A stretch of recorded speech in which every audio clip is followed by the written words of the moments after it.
하나님의 말씀 요한계시록 19장 1절에서 6절까지 말씀입니다. 요한계시록 19장 1절에서 6절까지 말씀. 요한계시록 19장 1절에서 6절 찾았으면 저희 여러분 교독하도록 하겠습니다. 요한계시록 19장 1절에서 6절. 제가 먼저 1절 읽겠습니다. 이 일 후에 내가 들으니 하늘에 허다한 무리에 큰 음성 같은 것이 있어 이르되 할렐루야 구원과 영광과 능력이 우리 하나님께 있도다. 그의 신발은 참되고 부러운지라 은혜로 땅으로 대한 큰 은혜를 청하사 자기들에게 은혜의 갚으시었다. 두 번째로 할렐루야 하니 그 연기가 세세토록 올라가더라. 또 24 장로와 내구이 여겨 이제 하신 하나님께 하나님께 아멘. 보좌에서 음성이 나서 이르시되 하나님의 종들 곧 그를 경외하는 너희들아 작은 자나 큰 자나 다 우리 하나님께 찬송하라 하더라. 함께 읽습니다. 또 내가 들으니 허다한 무리의 음성과도 같고 많은 물소리와도 같고 큰 우레소리와도 같은 소리로 이르되 할렐루야 주 우리 하나님 곧 전능하신 이가 통치하시도다. 아멘. 하나님 감사합니다. 오늘도 생명의 진리의 말씀을 통해서 생명 되시고 길 되시고 진리 되신 예수 그리스도의 놀라운 그 은혜를 저희 백성들이 깨닫게 하시고 알게 하셔서 진정 이 예배가 주님 홀로 영광 받으시는 예배 될 수 있도록 이 시간이 주님 홀로 영광 받으시는 시간 될 수 있도록 역사하여 주옵소서. 이렇게 우리 마음을 주장하시고 다스리시고 인도해 가실 것을 간절히 소망하며 예수 그리스도의 이름으로 기도드리옵나이다. 아멘. 이제 드디어 요한계시록 19장으로 제가 접어들었습니다. 이 요한계시록 19장의 시작이 이제 이 일 후로 메타타우타 이렇게 시작이 되지 않습니까? 이게 장면의 전환입니다. 그래서 18장까지는 바벨론 음녀의 심판, 그 멸망. 이제 그 멸망 심판을 우리가 살폈다면 이제는 전혀 다른 새로운 장면으로의 전환을 우리가 볼 수 있습니다. 어떤 장면이죠? 이제 심판에서 찬송의 장면입니다. 찬송, 찬양하는 하나님의 백성들이 이제 주님을 찬송케 되는 그 역사를 보게 하시죠. 심판을 통해 하나님의 백성의 구원을 완성하시고 하나님의 백성을 온전한 하나님의 교회로 만드심에 대한 찬양이 이제 19장부터 나오게 되는 것입니다. 19장부터 이제 계시록의 결론 부분이라 할 수 있습니다. 계시록의 결론 부분이다. 이제 결론으로 가는 거죠. 완성된 하나님의 교회의 모습을 보여주시는 거예요. 죽을 수밖에 없는 교회가 하나님의 놀라운 은혜로 온전한 교회가 되는, 그래서 하나님을 온전히 찬송케 되는 그런 역사가 있게 됨을 보여주시는 것이죠. 하나님의 은혜에 대한 감사와 찬송이 있게 되는 것입니다. 그래서 1절에 보면요, 할렐루야 하고 찬송하죠. 구원과 영광과 능력이 우리 하나님께 있도다 이렇게 말씀하신 것을 볼 수 있습니다. 이 이후에 내가 들으니 장면의 변환, 그죠? 하늘에 허다한 무리의 큰 음성 같은 것이 있어 이르되, 여기서 허다한 무리가 어디 안에 있냐면 하늘에 이렇게 되어 있어요. 하늘에. 엔토 우라노, 이건 하늘 안에서 이런 뜻이면 하늘 안에서. 우라노스, 하늘이죠. 이 단어의 어원이 원래는 둘러싸다, 가리우다 이런 뜻이에요. 둘러싸고 가리우는 게 하늘이다. 영역에 있다는 것입니다. 영역.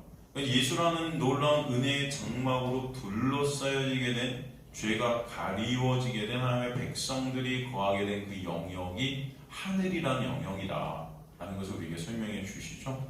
그 하늘 아래에 있다는 거예요. 그 하늘 안에. 히브리어로 이 하늘이 그래서 여러분 샤마임이라고 해요. 샤마임. 이것은 하나님의 통치와 주권의 영역을 뜻합니다. 샤마임. 그죠?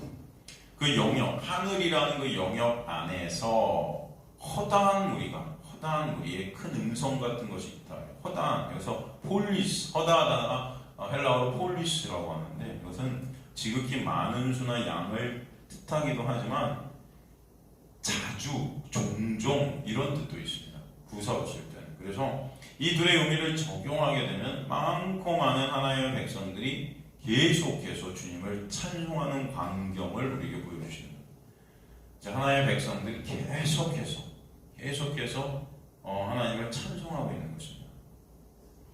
이 무리에 큰 음성 같은 것이 있다 그래요. 큰 음성, 포네, 큰 메가스, 포네 이렇게 되어 있는데 여기서 큰 메가스라는 것은 장엄한 이런 의미겠죠. 장엄한 음성, 이렇게 포네. 이 단어는 단순한 소리 음성이 아니라 사실은 이 단어가 의미하는 것은 이 소리, 이 음성의 내용이 매우 중요함을 뜻하고 있는 것입니다. 뭐다? 이것은 그냥 단순히 음성, 소리가 아니라 지금 이 내용이 굉장히 중요하다는 것을 뜻하는 거예요. 내용이. 그렇죠? 그 음성의 내용이 뭐라고 지금 말씀되어 있습니까? 할렐루야. 구원과 영광과 능력이 누구에 있다? 우리 하나님께 있도다. 이렇게 말씀하세요. 그죠? 할렐루야. 구원과 영광과 능력이 우리 하나님께 있도다. 여기서 할렐루야. 여러분 할렐루야의 뜻이 뭔지는 아세요? 우리 할렐루야 엄청 많이 하죠, 여러분. 할렐루야. 그죠? 이 할렐루야가 어떤 뜻입니까?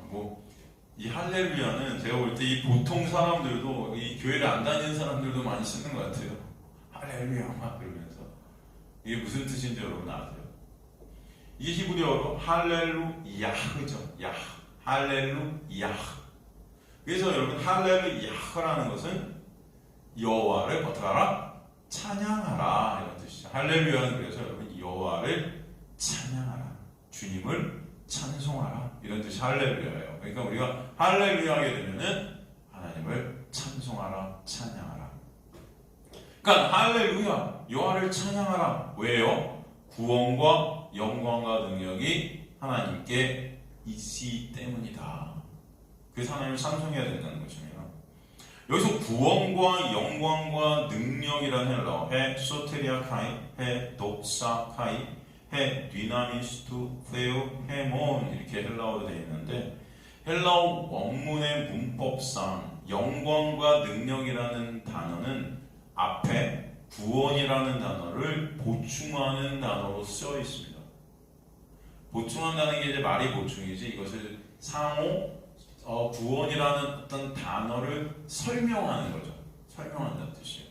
그러니까 그래서 구원과 영광과 능력이 구원이라는 단어가 주된 단어로 앞에 딱 놓여져서 뒤에 단어가 이것을 갖다 잘 보충하고 설명하고 이것들 말씀해주고 있다는 것이죠. 그래서 하나님의 구원, 하나님이 우리를 구원하신 것, 하나님이 구원하심이 뭐냐? 결국 하나님의 영광이 목적이라는 거예요. 그래서 구원과 영광이 같이 오는 것입니다. 누구의 영광이요? 나의 영광이 아니고 하나님의 영광이라는 거예요. 그러니까 하나님의 영광이 목적이시고 그 구원이 오직 하나님의 능력으로만 되는 걸 여기 설명해 주시는 거예요. 뭐로 된다? 하나님의 능력으로만 된다.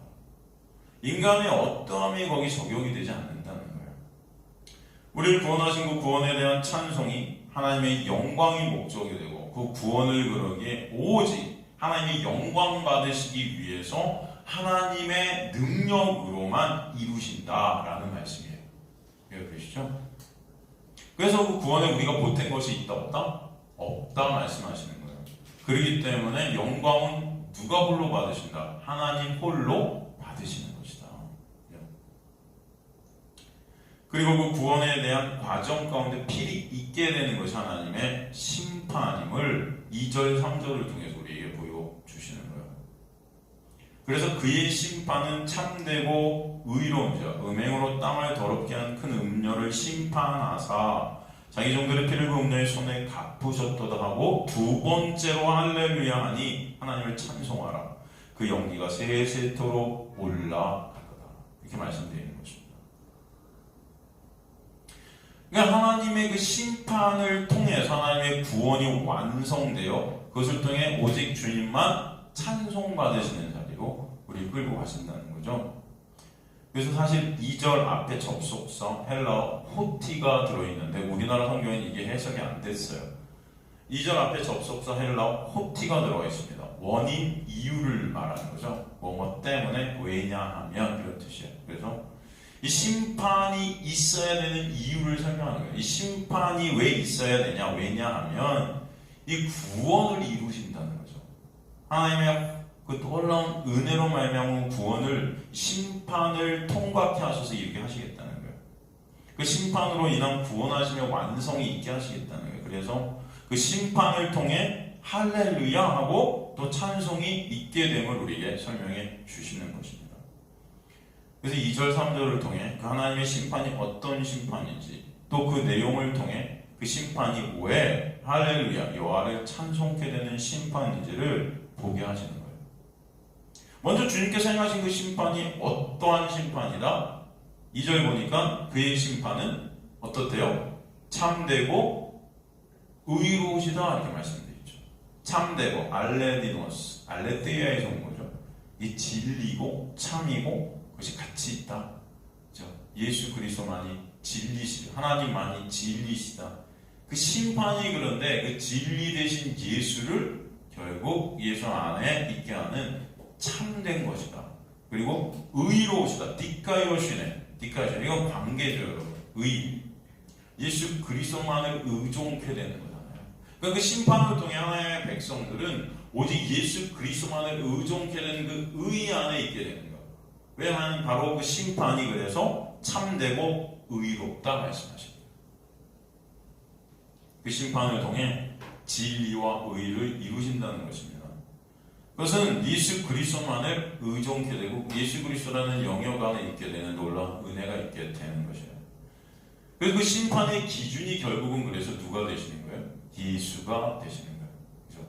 로마서 보면 진리대로 심판하신다 이렇게 되어 있죠. 진리대로 시카타 알레테이아게 뭐예요, 여러분? 진리 대신 예수 그리스도에 의해서 심판이 나눠져 분리가 된다는 것이죠. 그 심판으로 인해 하나님의 백성들은 의 되시고 진리 되신 예수만을 바라보게 되는 온전한 하나님의 백성들로 완성되는 은혜가 있게 됨을 우리는 이 분장 안에서 또 보게 되는 것입니다. 그러나 하나님의 은혜 밖에 있는 자들은 예수를 믿는 믿음 밖에서 영원한 멸망이 있게 된다라는 것이죠. 여기서 우리에게 설명해 주시는 것은 오직 진리 되시고 의 되신 예수만을 바라보게 되고 예수만이 우리의 모든 것 되시는 그 도구가 뭐다? 심판이라는 거예요. 여러분의 인생 가운데 그래서 반드시 뭐가 있는 거예요? 이 심판이 있는 것입니다. 매 순간 여러분이 이 심판의 상황 가운데 놓여져 있는 거예요. 이 세상 자체가 율법의 세상, 이 정죄의 세상, 죽음의 세상, 그죠? 이 세상에 여러분이 살아가는 것 자체가 이 정죄의 심판 가운데 놓여져 있는 거예요. 매 순간 그렇게 수고하고 무거운 짐을 여러분이 지고 가면서 정죄받고 심판받고 저 고난 가운데 처하게 되고 그러면서 누구만을 바라보는 자료, 예수 그리스도만을 바라보는 자료로 가게 하시는 거예요. 이 심판이 그래서 도구다 말씀하고 계신 것입니다. 그래서 심판은 하나님의 일하심의 도구고 하나님의 은혜와 사랑의 표현이에요. 그 심판의 대상이 오늘 보니까 누구예요? 음행으로 땅을 더럽게 한 큰 음녀. 여러분 큰 음녀 누구라고 그러죠? 타락한 교회죠. 근데 사실 이 타락한 교회의 모습이 다 누구의 모습이다? 여전히 불의한 우리의 모습이고 세상의 모습이고 이 교회의 모습이에요. 구원을 받았다고 하지만 여전히 세상과 하나 되어 나라는 육을 쫓는 불의한 청지기 같은 그 불의한 청지기, 불의, 그죠? 이게 바로 성도의 모습 아니겠습니까? 여전히 이런 모습이 우리 안에 있지 않습니까? 나만 여전히 나로 향해 있는 나의 시선들, 그죠? 내 유익, 내 자랑, 내 인정, 내 칭찬 다 나. 하나님 통해서 그런 나로 이 세상에 영웅 되고자 하는 그다, 거인 되고자 하는 그다, 그 자체가 불의한 거잖아요. 그 불의한 그 불의를 하나님께서 삭제시켜 가시는 은혜가 심판을 통해 있게 하시는 거예요. 여기서 보면은 그 음행이라는 것이 간음이고 신랑 대신 예수 그리스도를 바라보지 못하는 그런 우상 숭배죠. 나라는 육, 나라는 배를 위해 하나님을 이용하고 있는 모습이죠.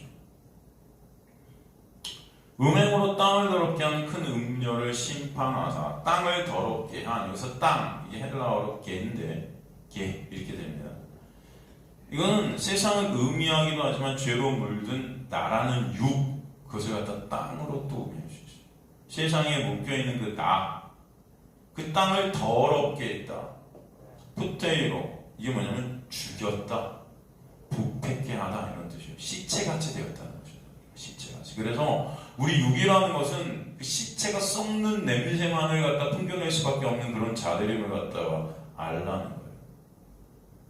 죄 아래 갇혀 죽음의 권세 아래 갇혀 나라는 육의 영광 쌓게 안에 그 죄의 그 냄새, 그 시체 썩는 냄새만 나타내는 부패한 냄새들만 뿜어내고 있는 그런 모습이 우리의 인간들의 모습이고 여전히 우리의 모습이다.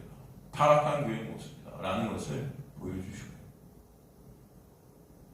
땅을 더럽게 한 큰 음녀를 심판하사. 그래서 이 심판이라는 것이 크리노, 분리하다, 구별하다, 이런 뜻이라고 그랬죠. 그 육을 구별해내시는, 삭제시켜버리셔서 분리시키시는 것입니다. 그것을 심판이라 한다. 그 심판이 그리고 자기 종들의 피를 그 음녀의 손에 갚으신 것이라 말씀하세요. 이 말씀이 의미가 뭐죠? 엑세디케는 또 하이만 톤 눌론 아우트, 이렇게 되는데, 그래서 하나님의 종들, 하나님의 백성들입니다. 그것을 갚으셨다. 에크디케요. 이건 엑세디케센의 3인칭 단수 부정하고 능동태인데, 이게 뭐냐면 음녀에 대한 심판 자체가 하나님의 종들, 그 죽음에 대한 그것을 갚으셨음을 의미한다. 그러니까 이것은 그 심판을 통해 하나님의 종들이 온전히 하나님의 종들로 세움받게 되는 은혜가 있게 하신다는 그런 의미예요. 여전히 불의한 그 종들이, 원래 죽어야 될 그 종들이 그 음녀의 심판으로, 그 음녀는 사실 그 종들 안에 있는 여전히 그 부패한 그런 나라는 육 아니겠습니까? 그것의 심판으로 인해서 이제는 예수 그리스도의 놀라운 은혜로 이게 다 갚아지게 됐다. 피가. 그죠? 그래서 심판을 통해 하나님의 종들이 온전한 하나님의 종들이 되게 하시고 그 음녀, 그들이 흘려야 될 피를 제거하시는 것이죠. 그래서 이 죄들을 씌우다, 징벌하다가 또 이 갚다라는 뜻이 있지만 이 단어가 돕다라는 뜻도 있어요. 여기서 지금 갚다, 그러니까 갚으셨다 할 때 징벌하다, 죄를 갖다 씌우다, 이런 뜻도 있지만 돕다라는 뜻도 있어요. 돕다. 그러니까 결국 음녀의 심판이라는 것은 나라는 육이 십자가에서 삭제되어지고 분해되어지고 분리되어지는 은혜죠. 그리스도, 예수 그리스도 안에 있는 하나님의 택한 백성들에게는 그 심판이 그래서 반드시 필요한 것이에요. 그 심판을 통해 하나님의 종들로 온전히 서게 하시는 역사가 있게 하신다는 것이죠. 그래서 그 음녀의 심판이 하나님의 종들이 온전히 하나님만을 찬송케 되는 종들로 만들어 가시는 도구다.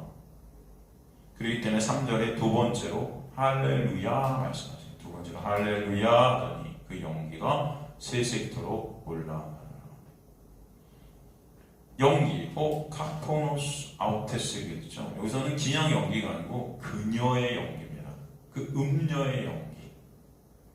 그녀를 태우고 심판을 해서 그녀가 다 타고 삭제되어지고 나는 연기다.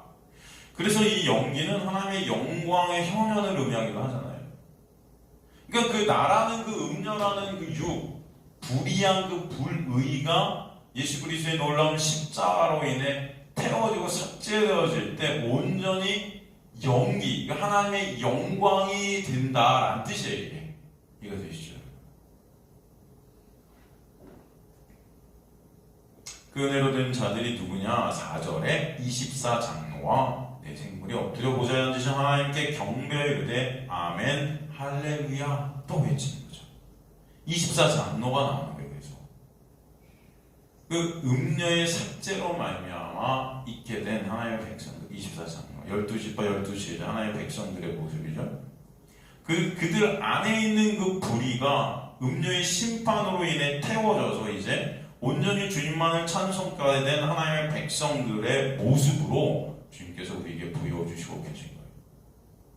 이들이 이제 할렐루야 찬송이 있게 되는 것입니다. 그것이 바로, 그런데 뭐라고 그러세요? 하나님의 통치, 하나님의 주권 가운데 있게 되었음을 6절에서 다시 강조하고 있어요. 6절에 보면은 또 내가 들으니 허다한 무리의 음성과 같고 많은 물소리와도 같고 큰 우리의 소리 같은 소리로 이르되 할렐루야 또 나오잖아요. 그죠? 이 접속사 그런데 호티가 이 앞에 빠져 있습니다.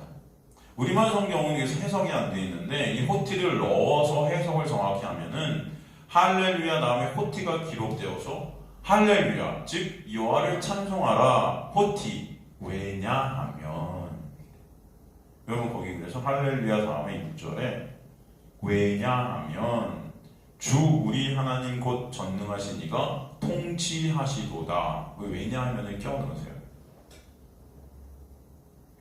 그러니까 할렐루야 다음에 호티가 기록됐다. 왜 하나님께서 찬송받으셔야 하는지 그 이유가 뭐다? 전능하신 이가 통치하신다. 굉장히 중요한 문구입니다. 그러니까 이게 무슨 말이냐면 하나님께서 찬송받으셔야 되는 이유가 뭐냐 하면은 하나님의 통치하심에 있다는 거예요. 뭐에 있다? 하나님의 통치하심에 있다. 이 통치가 여러분 헬라어로 뭐죠? 마실류라고 합니다. 이게 다스리다, 통치하다. 이 단어가 신약에서는 어디에 쓰였냐면은 예수 그리스도에게 쓰였어요. 예수 그리스도인에 오게 되는 하나님의 나라, 그것을 바실레이아. 그 하나님의 나라의 완성. 나아가 사도 바울의 서신서에서 이 단어는 구체적으로 예수 그리스도께서 십자가에서 이루신 구속의 완성, 그 은혜로 오게 되는 구원의 은혜와 그 정죄 죽음의 권세로부터의 자유를 뜻하는 거예요. 이 단어. 그게 바로 하나님의 통치라는 단어입니다. 로마서 5장 17절도 보면은 그래서 예수 그리스도를 통해 오게 된 생명의 왕노릇, 그 다스림, 그것을 갖다 설명하시는 거죠. 그 은혜의 나라에서 은혜의 다스림이 결국 곧 전능하신 하나님의 통치가 의미하는 것은 예수 그리스도께서 이루시는 구원의 역사다라는 것을 우리가 설명해 주시는 거예요.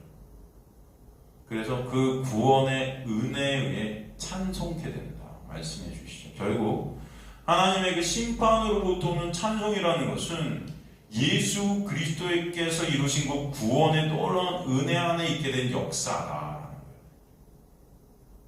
그 심판은 그래서 하나님의 백성들의 삶 가운데 타락한 음녀라는 그 죄로 물든 육을 삭제시키시는 하나님의 놀라운 은혜의 왕노릇의 역사가 될 것입니다.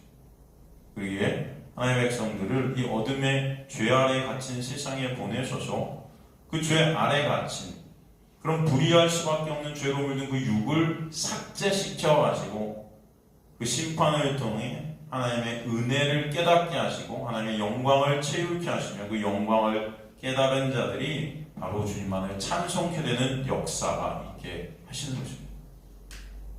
죄 안에 갇혀 죄만 생산할 수밖에 없는 그 불의한 그 나라는 그 육을 심판을 통과하게 하시면서 매 순간 죽여가시는 그 놀라운 역사가 있게 하신 거죠.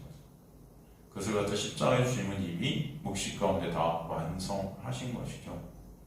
그 은혜를 우리가 찬송케 되는 것입니다. 근데 문제는 그 은혜를 찬송케 된다는 것이 여러분의 힘과 노력으로 절대로 안 되는 것들이에요.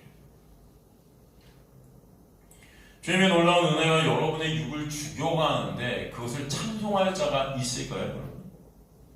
여러분이 원하는 것들을 삭제시켜 가시는데 진정 그런 하나님을 찬송할 수 있는 분이 계실까요? 여기? 이게 안 된다는 거예요, 인간들. 내가 원하는 것들을 주는 그 하나님만을 찬송하고 싶은 게 인간들인 거예요. 이해가 되시죠? 그러니까 여러분, 우리가 주님 앞에 뭔가를 드리고 싶고 뭔가를 바치고 싶고 할 때 가만히 보세요. 여러분이 원하는 것을 하나님이 줬다고 생각할 때 우리도 드리고 싶은 거지. 여러분이 원하는 걸 다 뺏어갔는데 그럼 드리고 싶으시겠어요? 네? 일자리가 있었는데 갑자기 잘렸어. 근데 여러분 헌금하고 싶으시겠어요? 근데 진짜 예배가 드려지고 싶으시겠어요? 그런 자로 만들어 하시게 하면 은혜가 돼요. 여러분이 원치 않는 그런 나라는 육이 원하는 것들을 삭제시켜 가시는 것이 진정 감사가 되고 기쁨이 되는 자리로 만들어 가시게 하면 은혜예요.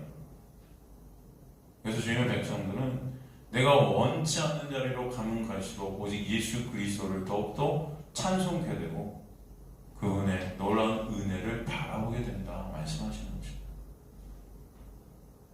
그래서 인간들은 여러분 은혜가 싫은 거예요.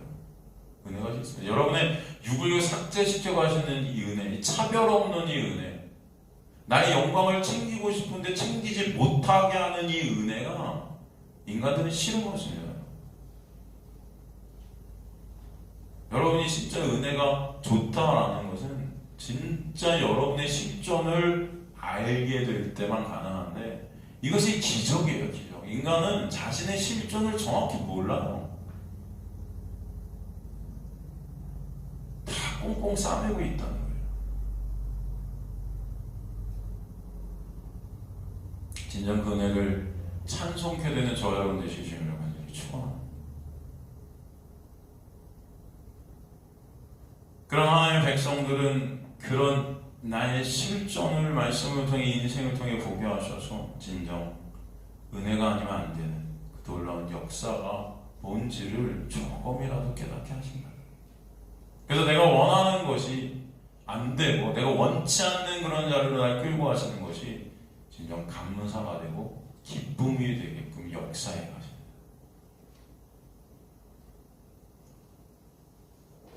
그렇기 때문에 요한계시록이 읽혀졌던 초대교회 성도들도 그 핍박과 환난을 통해 나라는 그 죄로 물든 그 불의한 음녀, 내가 부인되어지고 오직 예수 그리스도만 남는 자리로 인도해 가서 그 고난 가운데 예수만 바라보게끔 하십니다. 그들이 여러분 핍박과 환난 가운데 있고 싶으시겠습니까? 네? 그 가운데 여러분 터져나오는 게 원망과 불평이었겠죠. 그럼에도 불구하고 그것을 거치게 하셔서 진정 예수 그리스도의 은혜가 아니면 안 되는 우리의 실존을 보게 하시고 예수 그리스도만을 바라보게 하신 역사가 그들의 삶 가운데 있게 하십니다. 그 고난 가운데 있던 사도 바울이 그래서 그 육의 삭제, 나라는 육의 부인이 진짜 기쁨이 되게끔 역사에 가셨다. 그게 여러분 빌립보서 말씀 아닙니까? 빌립보서 가장 많이 나오는 단어가 기뻐하라예요. 기뻐하라. 그죠? 여러분 빌립보서 전체가 말씀하시는 메시지는 뭐냐면은 주 안에서 기뻐하게 하시는 은혜입니다. 주 안에서 기뻐하게 하시는 은혜. 이 세상이라는 고난을 통과하면서 예수 그리스도 안에서만 기쁨이 있음을 알게 하시는 역사. 어디 안에만 기쁨이 있다? 예수 안에. 여러분 다른 곳에서 기쁨을 찾으려고 하시는데 오직 기쁨은 진정한 기쁨은 누구 안에만 있다? 예수 안에만 있음이 깨달아지는 여러분의 인생들 되시기 간절히 소망합니다. 그래서 계속해서 빌립보서 안에서는 어떤 문장들이 계속 나오냐면 주 안에서 기뻐하라요. 어디 안에서? 주 안에서. 여러분 이 주 안에서 기뻐하라는 것은 인간들은 주 안에서 기뻐하기 싫어하는 자들이라는 것입니다. 돈 안에서 기뻐하고 직업 안에서 기뻐하고 내 권력, 내 명예, 내 영웅되기, 내 잘남, 내 자랑 안에서 기뻐하고 내가 원하는 것만 요구하는 것 이루기 안에서 기뻐하지 주 안에서 기뻐하잖아요. 그 주가 내가 되고 싶어요. 내가 주인 되는 거. 내가 주인 된 그 자리를 기뻐하는 게 인간들이에요. 그래서 주님은 주 안에서 기뻐하라 하시는 거예요. 이게 안 된다는 거죠. 이걸 되게끔 역사해 가시는 게 하나님의 은혜가 되는 거예요. 그래서 그것을 심판을 통해 고난을 통해 이렇게 역사해 가신다. 그래서 여러분 예수 그리스도의 놀라운 은혜 안에 있는 자들은 반드시 이 고난이 있어요. 내가 원하는 자리로 가지 못하게 되는 그 고난, 아픔 이런 것들이 있어요. 이 기쁨은 그래서 오직 예수 안에만 있음을 이 세상이라는 사망, 이 심판을 거치면서 깨닫게 해주시는 거예요. 제가 몇 번씩이나 여러분 설명했지만 빌립보서 그래서 1장 보면은 다시 한번 복습해보면 빌립보서 1장 15절 같은 경우 보면은 15절에서 20절을 보면 어떤 이들은 투기하고 중 어떤 이들은 착한 태도 그리스도를 전파하나니 이들은 내가 복음을 변증하게 하고 세우심을 받은 줄 알고 사랑을 하나 그들은 나의 매임에 괴로움을 더하게 할 줄로 생각하여 순수하지 못하게 다툼으로 그리스도를 전파하느니라. 그러면 무엇이냐? 거치대로 하나 참으로 하나 무슨 방도라든 전파되는 것은 누구다? 그리스도니 이로써 난 기뻐하고 또한 기뻐하리라. 이것이 너희의 간구와 예수 그리스도 성령의 도우심으로 나를 구원에 이르게 할 줄 아는 거로 나의 간절한 기대와 소망에 따라 아무 일에든지 부끄러워하지 아니하고 지금도 전과 같이 온전히 담대히 살든지 죽든지 내 몸에서 그리스도가 존귀하게 되게 하려 하나니 이는 내게 사는 것이 그리스도니 죽는 것도 유익함이라.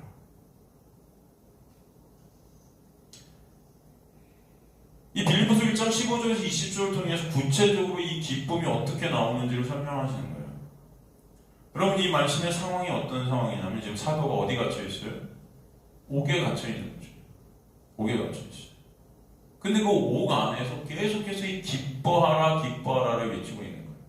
옥 안에서. 우리는 보통 이 빌립보서를 보면서 야 사도 바울 봐. 이 옥 안에서도 이렇게 기뻐해. 너희가 지금 어떤 모습이냐. 이렇게 잘 먹고 잘 살고 있는데도 불평불만하잖아. 사도 바울은 옥 안에서도 이렇게 기뻐한다고. 성도라면 이 사도 바울을 본받아서 이렇게 옥에서도 기뻐하는 자들이 돼야지 이렇게 우리는 보통 이제 말을 전하는데 맞아요 여러분. 진정 하나님께 택한 자들은 이런 옥 안에서도 기뻐하게 되는 은혜가 있게 하시는 거죠. 그죠? 근데 여기서 중요한 건 그런 사도 바울을 본받자가 아니에요 여러분. 하나님께서 택하신 백성들은 여러분 이 고난 가운데 있게 하셔서 이 고난을 통과하면서 진짜 기쁨이 뭔지를 보게 하신다는 거예요. 이게 하나님의 역사이고 하나님의 일하심이라는 것입니다. 그러니까 사도 바울을 옥 가운데 가두신 것도 하나님의 놀라운 은혜의 역사인 거죠, 여러분. 그 사도 바울의 인생 가운데는 그것이 심판같이 여겨졌을 거예요. 다 심판을 통과하는 어떤 인생의 여정이었죠. 그러나 지금 그 안에서 진짜 기쁨이 뭔지를 알게 하시는 은혜가 있게 하신다는 거죠. 그죠? 여러분 생각해 여러분 감옥에 갇혀 평생 여러분 사도 바울이 감옥에 얼마나 많이 여러분 갔습니까? 하지만 그걸 가는 길도 감옥 안에서 목 잘려 죽잖아요. 여러분 한번 여러분의 인생이 그렇다고 생각해보세요. 여러분 어떠시겠어요?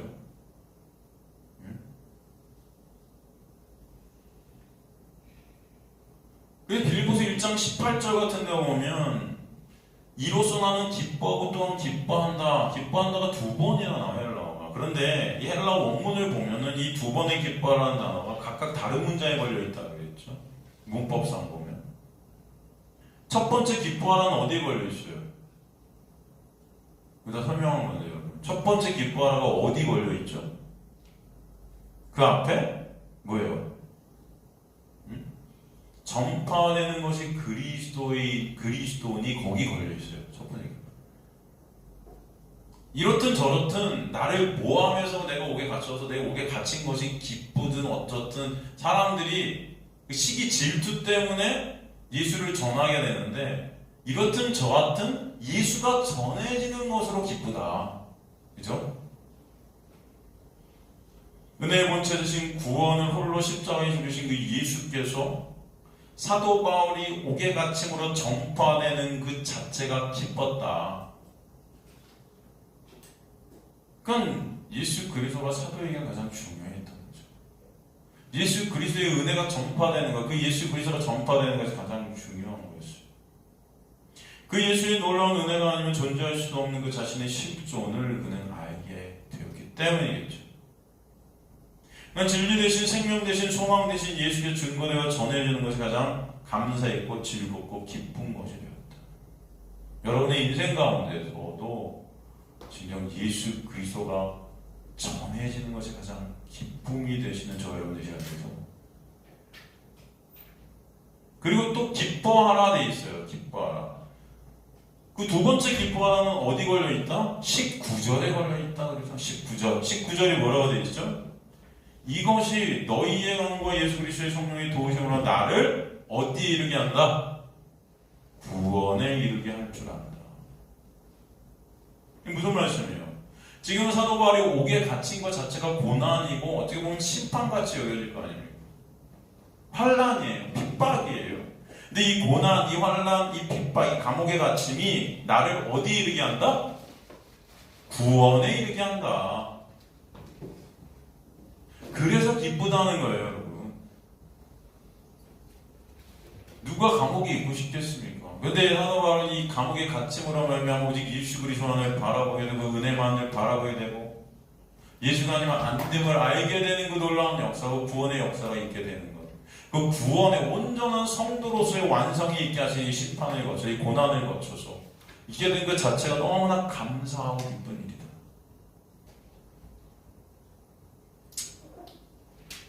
그래서 20절에 뭐라고 말씀하세요? 나의 간절한 기대와 소망에 따라 아무 일에든지 부끄러워하지 아니하고 돼 있어요, 여러분.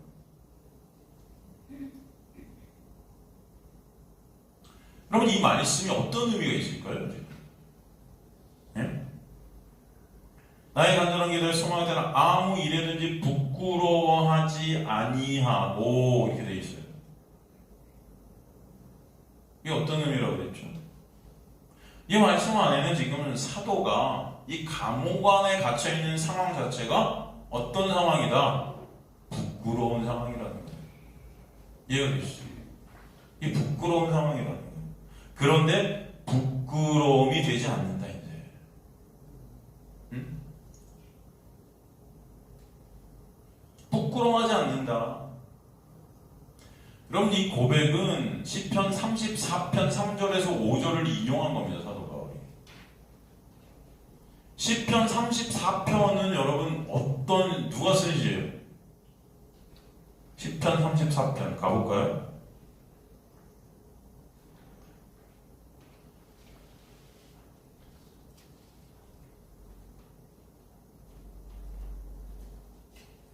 여러분 시편 33편 다윗이 쓴 시죠? 그죠? 이 3절에서 5절을 갖다 지금 인용한 거거든요. 3절에서 5절 보면 나와 함께 여호와를 광대하시다 하며 함께 그의 이름을 높이시오. 내가 여호와께 간구하면 내게 응답하시고 내 모든 두려움이 나를 건지셨도다. 그들이 주를 악마와 광채를 내었으니 그들의 얼굴은 부끄럽지 아니하리로다. 이렇게 되어 있는데 지금 사도는 시편 34편을 인용해서 자신이 감옥 속에 있는 그 부끄러운 상황, 이 부끄러운 상황에도 불구하고 기쁘고 감사할 수밖에 없는지를 갖다 설명하고 있는 것입니다. 여러분 시편 34편은 다윗이 언제 쓴 겁니까? 시편 34편 다윗이 언제 쓴 거예요? 다윗이 사울에게 쫓겨서 여러분 블레셋으로 도망가 거기서 살기 위해서 어떡하죠? 응? 미친 척 한단 말이에요. 침을 질질 흘리면서.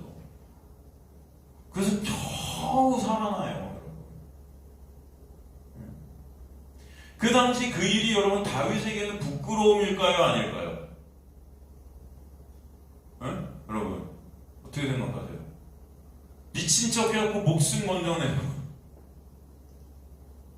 부끄러움이죠. 그렇지 않겠습니까? 그런데 그게 부끄럽지 않다는 거죠. 그 당시의 상황을 보면 사무엘상 21장 11절에 15절에 나와 있죠. 가볼까요? 사무엘상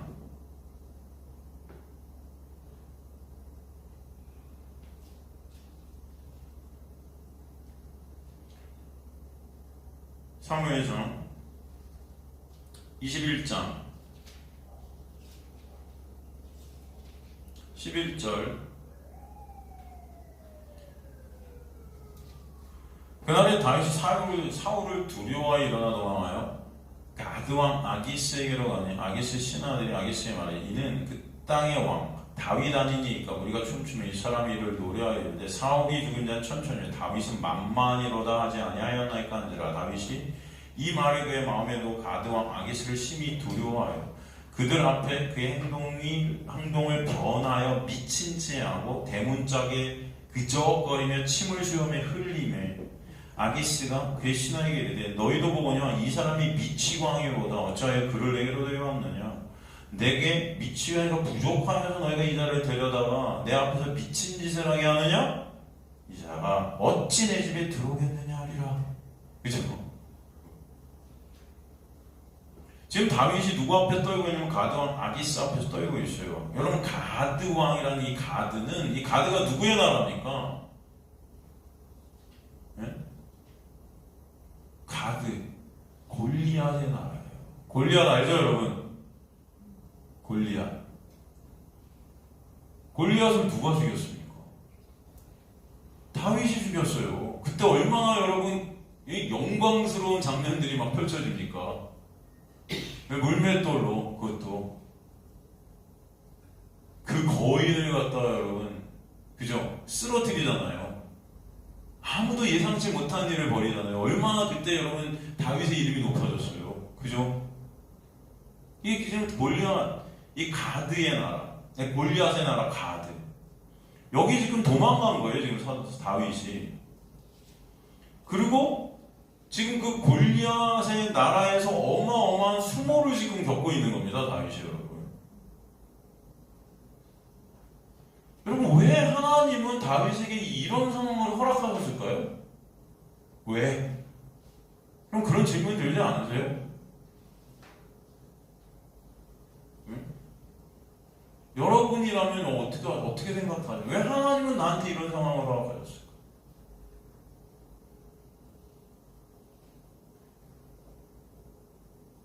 그것은 당시 골리앗을 죽이게 된 것, 골리앗을 다윗이 죽이게 된 것이 다윗의 능력이 아니라 오직 하나님의 역사임을 알라는 것입니다. 그걸 잊지 말라는 거예요. 그러면 다윗이 그렇게 골리앗을 죽이고 인간인지라 얼마나 자기 이름이 높아졌겠습니까? 사실 그렇지 않았겠어요, 여러분? 사람들이 그렇게 추앙하고, 응? 사울이 죽인 자는 천천히고 다윗이 죽인 자는 만만이다 하면서 다윗을 갖다 그렇게 따랐단 말이죠. 사람들이 그 이름을 갖다 외쳤단 말이에요. 여러분 하나님의 역사인데 인간들은 다 이것을 내가 한 것처럼 착각하면서 살아요. 가만히 보면은 하나님의 놀라운 은혜인데 이것이 다 내 힘과 노력으로 된 것인 양 착각하면서 살 때가 얼마나 많은지 몰라요, 인간들이. 그래서 하나님의 놀라운 은혜인 걸 내 자랑 삼으려 들고 내 인정, 내 칭찬 삼으려 드리는 우리의 모습들이 얼마나 많은지 몰라요, 여러분. 이해가 되십니까? 그게 불의한 우리의 모습이라고요. 불의. 지금 다윗에게 심판이 있는 상황인 거예요, 이게 지금. 이 고난 아닙니까, 어떻게 보면. 하필이면 골리앗을 죽인 그 골리앗의 나라로 하나님께서 들여보내셔서 거기서 미친 척하는 수치와 수모를 겪게 하시는 거죠. 그럼 얼마나 죽을 마음이었을까요? 한번 생각해보세요. 그죠? 정말 아무것도 할 수 없는 불쌍한 모습, 무능력한 모습으로 지금 서 있는 다윗의 형상. 거기서 다윗은 무엇을 알게 되었을까요? 나라는 존재는 하나님의 놀라운 은혜가 아니면 매 순간 살 수 없는, 존재할 수도 없는 그런 자였구나를 깨닫게 하시는 거예요. 내가 골리앗을 죽였던 그 나, 얼마나 여러분 내가 높았겠습니까? 그런데 이런 순간순간들을 겪게 하시면서 하나님은 오직 예수 그리스도가 하나님의 놀라운 은혜, 그 긍휼이 아니면 안 되는 그런 다윗을 보게 하시는 거예요. 나라는 그 불의를 갖다 그래서 인생을 통해 삭제시켜 가시는 것입니다. 예수 그리스도의 은혜만으로만 설 수밖에 없음을 알게 하시는 거예요. 그 놀라운 은혜를 알게 되고 비록 미친 척해서 위기를 빠져나오게 되었지만 그 놀라운 은혜를 깨닫게 된 다윗은 그래서 그 상황이 부끄럽지 않다 그러는 겁니다, 여러분. 부끄럽잖아요, 이게. 인간들이 볼 때는 얼마나 부끄러운 상황입니까, 이게. 근데 다윗은 그것을 통해 하나님의 놀라운 은혜를 깨닫게 된 거죠. 그러니 이런 모든 것들이 부끄러움이 되지 않고 오히려 감사와 찬송이 되더라.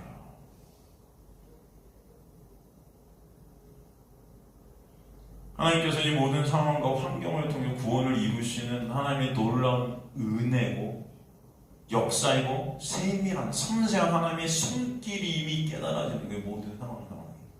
그래서 부끄러움이 안 되는 거예요. 감사가 되는 거죠. 여러분의 인생 가운데 부끄러운 것들이 많이 있습니다. 그렇죠? 여러분의 삶 가운데 부끄러운 것들이 분명히 있게 하실 거예요. 네, 여러분 그것을 통해서 여러분이 진정 하나님의 놀라운 은혜를 조금이라도 깨닫게 됐다면 그 부끄러움이 이제 부끄러움이 아니고 하나님의 놀라운 은혜에 대한 감사로 여러분에게 고백이 있게 하시게 될 줄로 믿습니다. 이해되죠? 그래서 시편 34편의 결론, 시편 34편의 결론이 뭐라고 나옵니까? 의인은 고난이 많아 여호와께서 그 모든 고난에서 건지시도다. 그의 모든 뼈를 보호하시며 그 중에서 하나도 꺾이지 아니하도다 말씀하십니다. 고난이 있다. 하나님 택하신 그 의를 이루시기 위한 고난이 있다는 거예요. 반드시 고난이 있다. 반드시 여러분의 삶 가운데 부끄러움과 심판이 있어요. 죄로 인한, 사망으로 인한 그 부끄러움들이 있게 돼 있어요. 근데 그것을 통해서 진정 여러분이 예수 그리스도의 그 십자가의 보혈의 공로가 아니면 안 되는 그런 자인이 깨달아지게 된다면 그것은 부끄러움이 아니라 찬송이 되게 하실 줄 믿습니다. 지금 사도 바울의 처지가 이와 똑같다는 겁니다, 여러분. 이해가 되세요? 빌립보 감옥에 갇힌 이 사도 바울의 처지가 똑같다는 거예요, 지금. 빌립보 감옥이 아니죠. 지금 빌립보로 서신을 쓰게 된 지금 로마 감옥이에요, 이게. 이 로마 감옥에 갇힌 이 처지가 똑같다는 거예요.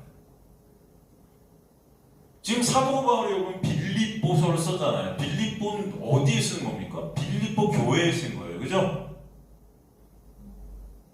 여러분 빌립보가 어떤 곳입니까? 사도행전에서 보면 여기서 어떤 일이 있었어요? 빌립보에서 여러분 생각나세요? 네?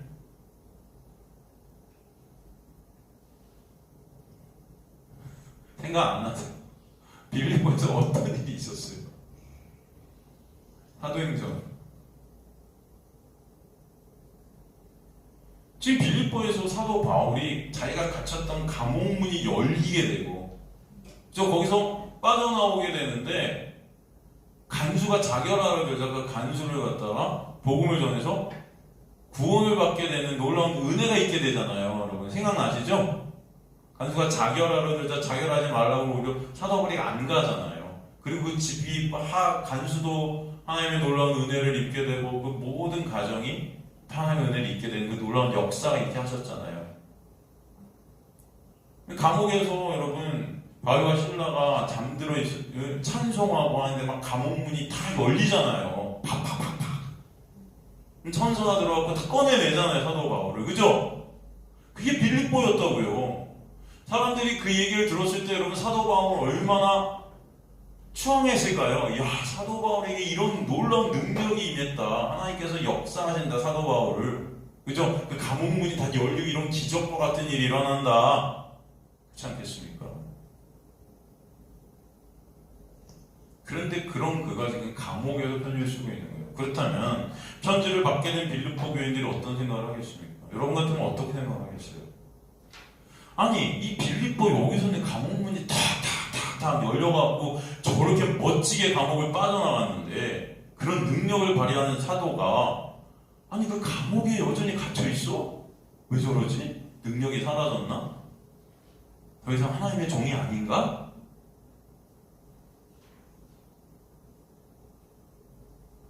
왜 감옥에 갇혀 있는 거예요? 그럼 사도 바울은 지금 그 감옥에 갇혀 있는 그 현실이 인간의 눈으로 볼 때 굉장히 부끄러운 상황이었다는 거죠. 예를 들어서 제가, 이건 예예요. 제가 여러분 병든 걸 다 고쳐요. 하나님께서 그냥 병든 걸 다 고치게 하셔. 근데 어느 날 더 이상 이제 막 병든 걸 갖다 고칠 수가 없어. 그럼 여러분 어떻게 생각하시겠어요? 우리 목사님 이 하나님 능력이 떠났나 보다. 이 영빨이 없네. 그럼 안 그러실 것 같으세요? 분명히 그러세요. 떠나는 사람 많을 거예요. 왠지 목사가 아닌가 봐. 하나님 아니면 어디서 저 죄를 져 하나님이 지금 임재가 떠났어. 그죠 여러분? 그렇게 생각 안 하실 것 같죠? 내기할까요? 내기할까요? 여러분 다 떠나실 거예요. 쇼를 해야죠 저는. 이 상황이 부끄러운 상황이 되는 거예요 저한테는. 그죠? 그렇지 않겠습니까? 그냥 사도 바울이 이 상황에 있는 거예요 지금.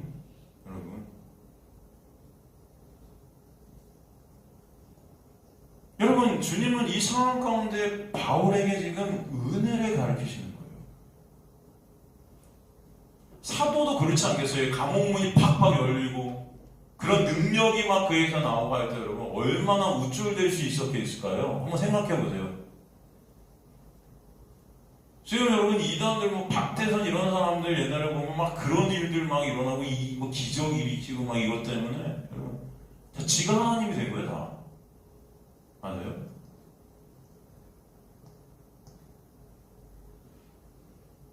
사도 바울도 여러분 분명히 인간적으로 그런 의의가 어마어마하게 쏟아져 나왔을 거예요.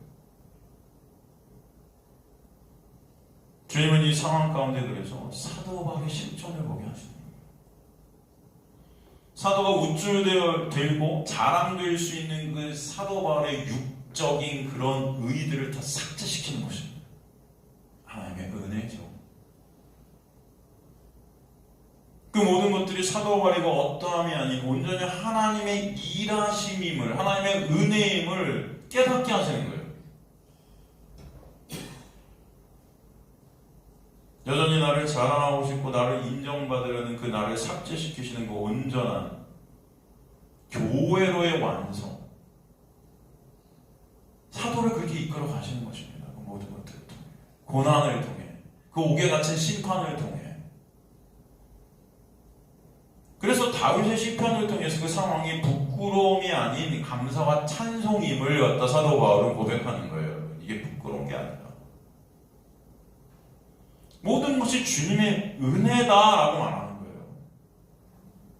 그 은혜가 아니면 나는 존재할 수도 없는 불가능하고 무가치한 자야. 이게 깨달아졌기 때문에 감사가 있는 겁니다. 부끄러움이 아니고. 주님의 그 역사에 그저 감사했다는 거예요. 그 감옥의 고난을 통과하면서 오직 주님의 은혜만을 바라보게 되는 온전한 교회로 만들어 가시는 것, 그게 기쁨이었다는 거예요. 그래서 기뻐하라. 나의 구원을 주님께서 이루어 가시는구나. 그럼 사도 바울이 용화서 보면은 용화서 7장에 오라는 공고하자. 그 공고함에 원하는 선은 행치 못하고 원치 않는 악만을 가는 그 불이 그게 뭐예요? 나라는 육에서 뿜어져 나오는, 그죠? 안 되는 거예요. 원하는 선은 행치 못하는 그 불의한 나의 육적인 모습, 이걸 갖다 하나님은 삭제시켜 가신다고요. 하나님의 은혜로. 그래서 이것 때문에 너무 감사한 거예요. 사도 바울은 안 되거든요. 자기 자신이 안 된다는 걸 알거든요. 나한테 쏟아져 나오는 건 나의 의이고, 그죠? 그럴 거 아닙니까, 여러분? 내가 신되고 내가 주인되려 하는 그런 나의 모습들. 그런 것들을 주님께서 계속 보게 하시는, 알게 하시고, 그리고 이런 상황, 이런 고난, 이런 아픔, 이런 환난, 핍박, 이 모든 것들을 통해서 주님의 구원을 이뤄가시는구나. 나의 무가참과 무능력함이 드러나게 하시고 온전히 예수 그리스도께서 다 하셨음을 깨닫게 하시는. 그래서 사도 바울은 나의 나 된 것이 하나님의 은혜라고 고백하게 되는 겁니다. 나의 나 된 것이 나의 어떠함도 어떠함, 나의 노력, 나의 능력, 나의 어떠함도 거기 1%도 들어갈 수 없다라고 말합니다. 나라는 육을 하나님의 자리에 앉히고 싶은 그 나라는 육을 삭제시키시는 은혜를 사도 바울이 인생 가운데 있게 하신 것이죠. 그래서 고난 가운데 쓰러지고 넘어져서 그 고난 가운데 나의 실존을 보게 되고 알게 되는 하나님의 놀라운 은혜가 있게 되는 것입니다. 그 주님의 그 심판은 그래서 나라는 불의한 청지기의 그 불의를 삭제시키셔서 이제 예수 안에서 의로운 청지기로 완성해 가시는 것이에요. 저 여러분이 여전히 불의한 모습이잖아요.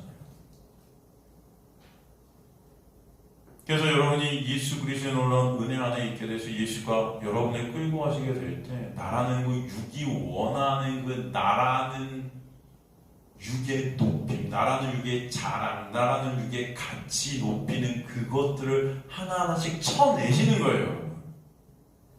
부끄럽게 하시는 것입니다. 부끄럽게. 여러분 인생에 부끄러움이 뭔지를 얘기하죠. 부끄러운 것들 많죠, 여러분. 솔직히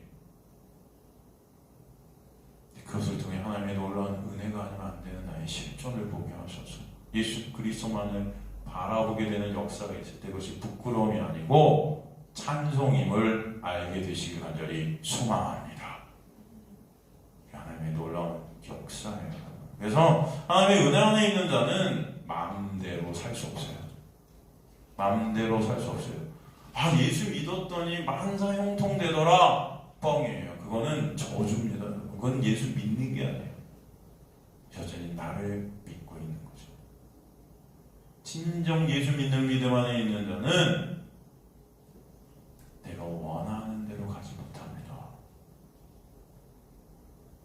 하나님이 우리를 향한 하나님의 그 목표는 오직 하나님의 나라의 백성으로 우리를 완성시키셔서 주님만 영광 받으시는 자리에 우리를 두시는 거예요. 그게 하나님의 우리를 창조하신 목적입니다. 그렇기 때문에 하나님의 택한 백성들은 나라는 왕을 반드시 삭제시키실 거예요. 그리고 그런 하나님을 찬송케 하시고 그 하나님의 놀라운 은혜의 본체되신 예수 그리스도 그 예수만 의존케 되는 예수만 바라보게 되는 그 예수라는 놀라운 은혜의 영역 안에서 참 감사와 기쁨과 행복의 문제를 깨닫게 하실 줄 믿습니다. 하나님의 영광이 있다. 여러분 고린도 후서 같은 데 보면 사도 바울이 그런 말 제가 가끔 그런 말씀 읽어드리지 않습니까? 고린도 후서 1장 8절 9절 같은 거 형제들 우리가 아시아에서 당한 환난을 너희가 보기 원치 않냐 힘에 겹도록 심한 고난을 당한 살소망까지 끊어지고 살소망이 끊어졌대요. 죽게 되었다는 거예요. 우리는 우리 자신이 사형 선고를 받은 줄 알았다.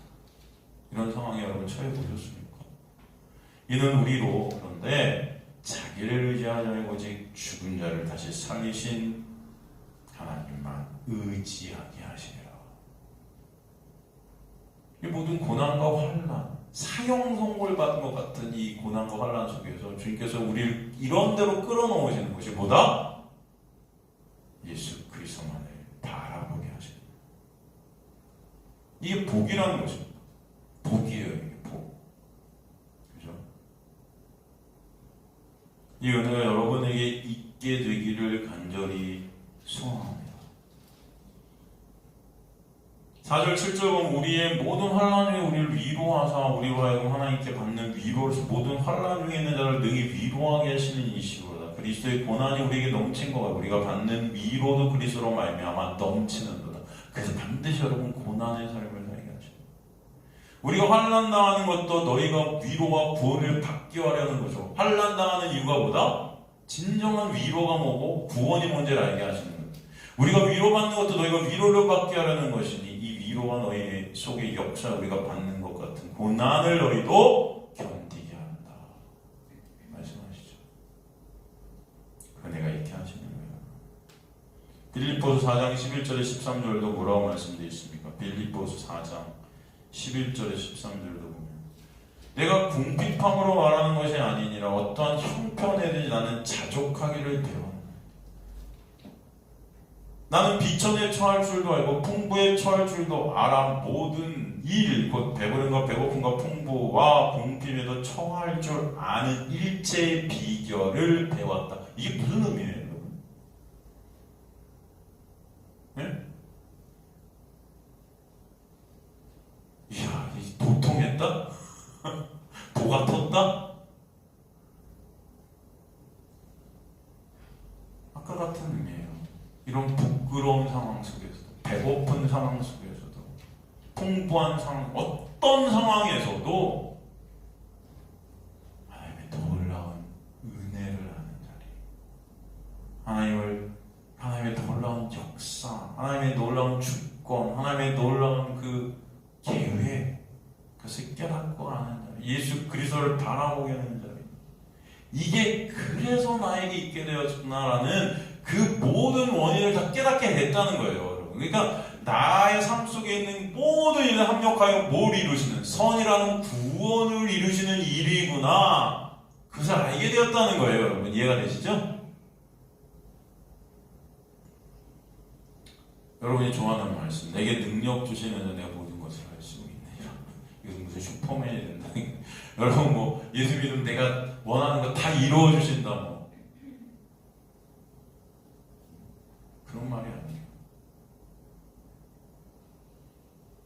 구원을 말씀하는 거예요. 예수 안에서 여러분, 예수께서 여러분에게 일으키시는 모든 능력 주시는 자 예수 그리스도 안에서는 구원의 완성이 반드시 있다라는 거예요.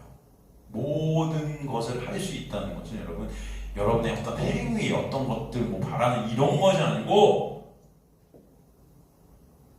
진정한 하나님께서 원하시는 그 모든 것, 구원의 역사. 이해가 되시죠, 여러분? 그것이 반드시 있다.